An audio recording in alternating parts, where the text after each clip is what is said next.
নমস্কার বন্ধুরা, আজ আমি বানালাম দুধ পুলি। বাড়িতে কয়েকদিন আগে সেদ্ধ চচ্চড়ির পুজো হয়েছিল, তো সেইখান থেকে আমার কিছুটা গুঁড়ি থেকে গিয়েছিল, অনেকটাই গুঁড়ি করা হয়ে গিয়েছিল।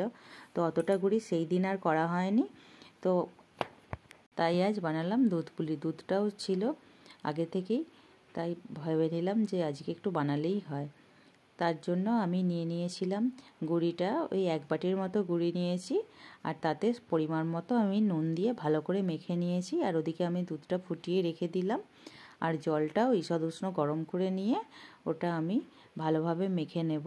মোটামুটি ভালোই গরম জলটা, দেখে বুঝতেই পাচ্ছেন। তো হাত দিয়ে তো সঙ্গে সঙ্গে আর মাখতে পারবো না, প্রথমটা একটু চামচ দিয়ে নেড়ে নিলাম, তারপর হাত ছোঁয়া গরম হয়ে গেলে হাত দিয়েই ভালো করে মেখে নেব ডোটা।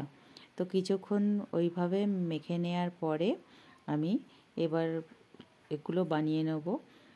আমি সত্যি বলছি, খুব ভালো তো পারি না, আগের দিনে আপনারা দেখে বুঝতেই পেরেছেন পুরপিঠে করার সময়।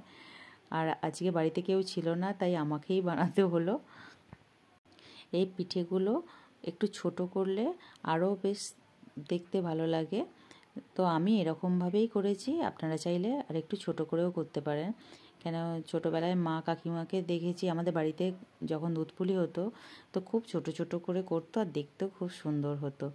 আমার কাজের চাপও ছিল, আর তাড়াহুড়োর জন্য আমি এরকম বানিয়েছি।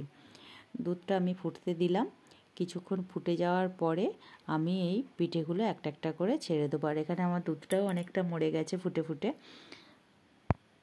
পিঠেগুলো ছেড়ে দিয়ে আমি 10 মিনিটের জন্য ওটাকে ভালো করে ফুটতে দেব। তো এক এক করে এখানে আমি দিয়ে দিয়েছি, একসঙ্গে সব ঢেলে দিলে হয়তো ভেঙে যেতে পারে, সেই জন্য আমি একটা একটা করেই দিয়েছি। তো বেশ কিছুক্ষণ ফুটে যাবে, ফুটে গেলে তারপরে আমি দিয়ে দেব এখানে এলাচ গুঁড়ো করে।